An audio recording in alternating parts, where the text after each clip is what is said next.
네, 8월 15일 월요일 하나님의 말씀으로 하루를 시작합니다. 기도합니다. 생사화복을 주관하신 하나님, 이 나라 가운데 일제의 압박에서 해방시켜 주신 주님을 찬양하며 감사합니다. 이 광복절에 또 우리를 죄에서 구속하여 주시고 해방시켜 주신 우리 주님의 은혜를 기억하며 하루를 시작하기를 원합니다. 이 시간 주의 말씀으로 우리에게 은혜 주시고 또 영혼의 양식을 허락하여 주옵소서. 예수님의 이름으로 기도드립니다. 아멘. 오늘 읽을 말씀은 아모스 5장부터 9장까지 말씀입니다. 어제 아모스 1장부터 4장까지 말씀인데 먼저 아모스의 전체적인 시대 배경들을 말씀드립니다. 여로보암 2세 때 북이스라엘, 여로보암 2세 때 북이스라엘에게 또 남유다에게 또 이방에게 하나님의 말씀을 전했던 선지서가 아모스입니다. 그 당시 그 북이스라엘이나 남유다는 새롭게 나라를 견고하게 하고 또 안정되게 할 수 있는 그런 좋은 국제적인 환경이었습니다. 남쪽의 애굽은 국내 사정으로 인하여서 이렇게 국제적인 이런 전쟁을 할 수 있는 그런 형편이 아니었기 때문에 이렇게 잠잠함이 있었고, 또 위에 있는 아람 같은 경우에도 다메섹 이 아람 같은 경우에도 아수르에게 계속 괴롭힘을 당하여서 어떻게 북이스라엘을 침공이나 이렇게 할 수가 없었습니다. 이 틈을 타서 여로보암 2세는 활발한 무역과 또 나라를 견고하게 세우고 영토를 확장하는 그 일들을 해서 참으로 어쩌면 가장 부강한 그런 또 가장 강력한 북이스라엘을 만들었습니다.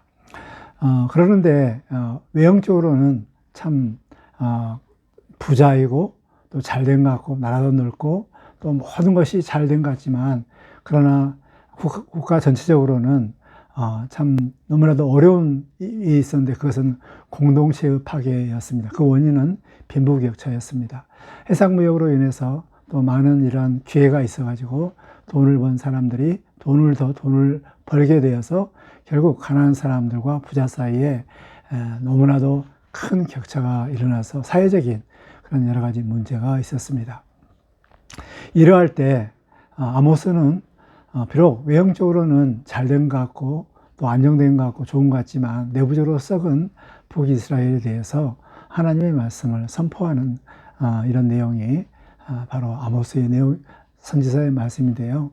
아모스의 전체적인 그런 내용들은 먼저 그 주변 국가부터 이렇게 죄를 고발과 또 여기에 대한 심판에 대한 이런 말씀들을 하는데, 제일 먼저 가장 북이스라엘의 원수인 아람 국가, 그 다음에 옆에 있는 브레셋에 대해서 먼저 그들의 죄를 고발하고 그 다음에 그들을 심판을 경고합니다. 더 지나서 드로웨돔, 암몬, 모압, 유다, 즉 북이스라엘을 둘러싸고 있는 모든 나라에 대해서 죄를 선포하고 또 책망하고 또 심판을 경고합니다. 그러고 나서 이제 북이스라엘에 대해서 죄를 고백하는데, 다른 죄들은 뭐 한두 가지, 서너 가지였지만 여기에는 굉장히 구체적으로 길게 북이스라엘의 죄를 언급하고 있습니다. 그 대표적인 네 가지인데, 하나는 자국민끼리 서로 인신매매하는 것입니다. 인신매매, 참 하나님이 형상으로 지은 사람을 이렇게 인신매매한다는 것은 있을 수 없는 것이죠. 그리고 가난한 자들에 대한 압제, 힘 있는 자들이 가난한 자들을 이용해서 가난한 자들을 피를 빨아먹는 이런 사회적인 그런 문제, 그리고 성적인 타락, 그리고 빚진 채무자에 대해서 정말 가진 것 작은 것 하나라도 다 빼앗는 그런 착취하는 이런 내용들에 대해서 나옵니다. 이러한 그 북이스라엘의 죄들을 하는데, 이 둘러싸고 있는 이방 나라들의 죄를 서너 가지 이야기한 이유는, 그것은 북이스라엘이 그 죄를 더욱더 부각시키기 위해서 이렇게 이방의 이런 죄들을 쭉 이야기를 하면서 북이스라엘에 대한 이런 죄들을 언급하고 있습니다. 그러면서 도대체 왜 이런 사회적인 이런 병폐, 빈부격차, 그리고 공동체가 깨져 있는가에 대한 그 비판을 이제 그 신랄하게 그 원인을 예배에 대해서 비판합니다. 그 예배, 형식적인 예배, 변질된 예배, 그리고 진정한 예배가 아닌 그 예배를 하는데 그 예배 때문에 하나님 앞에 드려진 번제, 소제, 화목제도 받지 않고 찬양도 받지 않겠다 하면서 진정으로 너희가 예배를 드리려면 이 이웃 가난한 자들에 대해서 정말 그들을 사랑하고 그들에게 공의를 흐르게 하라. 그래서 정의를 물같이 공의를 마르지 않은 강물같이 흐르게 하라 라고 하면서 저들을 말씀하고 있습니다. 그 북이스라엘, 아모스 선지자가 전한 이런 말씀 가운데, 이 말씀 가운데서 우리가 좀 챙겨야 할 것들이 있는데, 그것은 뭐냐면,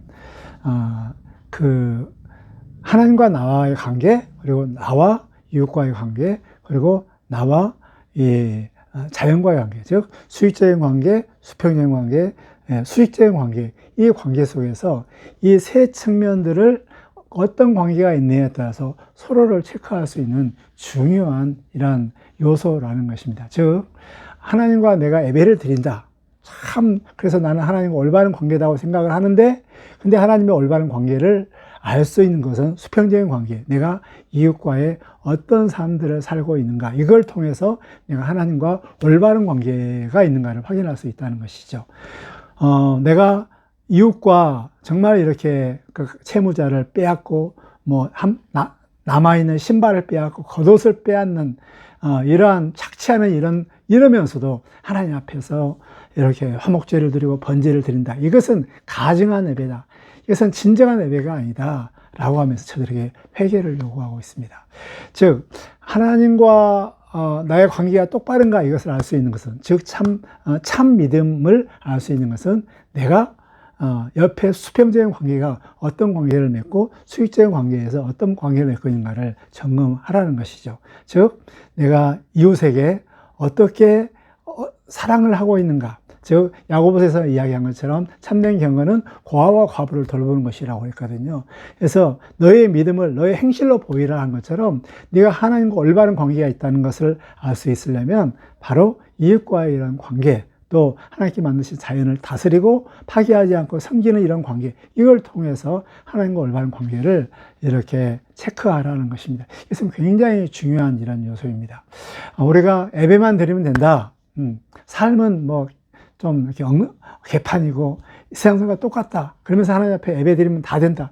이러면 정말 큰일이고, 이 아모스의 이런 말씀을 우리가 드려야 한다는 것이죠. 아모스의 말씀을 통하여서 정말 내가 진정한 하나님 앞에 올바른 관계, 올바른 예배를 드릴 수 있는 것, 연관을 확인할 수 있는 것은 내가 이웃을 사랑하고 이웃과 화평하며 이웃과의 이러한 해를 끼치지 않냐는 이런 삶인가를 늘 체크하고, 그런 것이 있다면 정말 하나님 앞에 회개하고 또 그 화평을 위해서 노력하고 헌신할 수 있도록 해서 정말 하나님과 진정한 이러한 관계를 맺으라는 것이죠.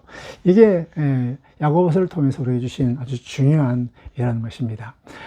이것은 어쩌면 야고보서의 말씀과 같이 연결되는 이런 말씀이라고 할 수가 있습니다.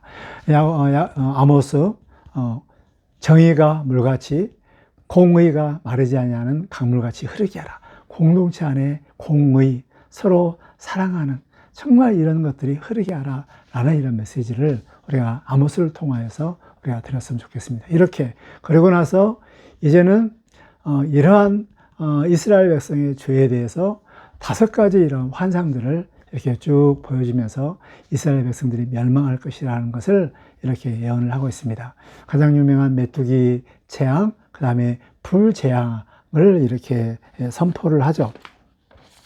그리고 3번째로는 다림질 환상, 4번째는 여름 과일 환상, 그리고 5번째 제단 파괴 환상, 5가지 환상들을 9장까지 쭉 이야기를 하는데, 그 중에 첫 번째 환상, 두 번째 환상, 즉 메뚜기 환상하고 불 환상들은, 이것은 아모스의 중보기도를 통하여서 하나님께서 이 심판을 연기합니다. 이것은 너무나도 서민들에게 너무나 큰 피해를 보기 때문에 아모스가 간절히 기도하여서 정말 이렇게 하나님의 심판을 연기하는 이런 내용이 나오는데요. 우리가 또 아모스를 통해서 또 하나의 이러한 교훈 중에 하나는 것은 아모스의 삶을 통해서 우리에게 주시는 교훈입니다. 아모스는 정말 어쩌면 부자 이런 농부였습니다. 농부였는데 하나님의 말씀을 받고 말씀을 이렇게 전하는 가운데 있어서 정말 전하면서 하나님의 뜻을 알고 백성들의 형편을 봤을 때 백성들을 향하여서 하나님 앞에 간절히 기도하는, 중보 기도하는 이런 모습을 우리가 본받았으면 좋겠습니다. 메뚜기 환상을 통해서 두 번째 싹이 날 때 다 메뚜기가 먹어버리면 서민들은 너무나도 힘들거든요. 불 환상을 통해서 물이 다 말라버리면 서민들이 결국 죽거든요. 백성들이 죽거든요. 그래서 힘없는 사람이 죽기 때문에 이것을 불쌍하는 마음으로 하나님 앞에 간절히 기도했습니다. 이 기도로 하나님의 심판이 연기됐습니다. 우리는 아모스의 이런 중보 기도, 이것을 다시 한번 생각했으면 좋겠습니다. 하나님께서 우리에게 왕같은 제사장의 직분을 주셨습니다. 백성들을 위해서, 세상을 보듬고 하나님 앞에서 중보 기도하는 이런 예수님을 닮는 세상의 대제사장적인 이런 삶들을 우리가 살았으면 좋겠습니다. 또 한 가지는 뭐냐면, 이제 그 8장인가 10장에 보면 아마사하고 이렇게 갈등이 나거든요. 아마사는 베델 제사장이었고, 베델 그 성소는 북이스라엘의 핵심적인 이런 성소 같은 이런 것이거든요. 국가에서 주도한, 국가에서 그 녹을 주는 아주 이런 귀한 이런 이 자리입니다. 그런데 아모스가 이제 여로보암 이 나라가 망할 것이다 하니까는 너무나 부딪히는 거예요. 그래서 이제 그 편지를 여로보암에게 편지를 쓰면서 아모스가 이렇게 여로보암을 시해하고 반역을 일으키려고 한다. 편지를 쓰고 그리고 이제 아모스에게 너 저기 남쪽 가서 도피해서 거기서 먹고 살아라 이렇게 하거든요. 그럼에도 불구하고 아모스는 끝까지 자기 길을 가며 하나님의 말씀을 전했습니다. 아마샤는 정말 하나님 사람을 알아보고 하나님의 뜻을 알지만 그러나 자기 현실적인 것들을 타협하면서 이렇게 자기 앞길 나아가는 이런 아마스. 그러나 아모스는 정말 자기의 좋은 직업들을 다 버리면서 또 뭐 경제적인 이런 것들에 연연하지 않고 하나님의 말씀을 죽음을 무릅쓰고 끝까지 전하는 이런 아모스의 이런 사명 감당함을 우리가 다시 한번 기억했으면 좋겠고, 어제 제가 말씀드렸던 정말 엘리사나 엘리야가 하나님의 부르심을 받고 이 부르심에 정말 전적으로 헌신하는 것처럼 하나님께서 우리에게 부르심의 소망에 따라서 정말 이 일들을 잘 감당하는 우리의 삶이 되었으면 좋겠습니다. 오늘 하루의 삶 가운데 아모스 메시지를 주신 이 말씀을 받고 오늘도 정말 참 믿음을 이웃 사랑을 통해서 보여주기를 원하오며 또 세상을 향해서 중보기도 하고 하나님께 주신 사명들을 충실하게 감당하는 우리의 삶이 되시기를 주의 이름으로 축복합니다. 하나님 우리 아버지, 세상은 또 우리의 겉모습들은 그럴듯하고 정말 좋아 보이고 잘 된 것 같지만 속으로 골마트는 일들이 너무나도 많습니다. 그것을 볼 수 있는 눈을 허락하여 주시고 그 원인이 무엇인가 정확하게 볼 수 있고 선포할 수 있도록 도와주옵소서.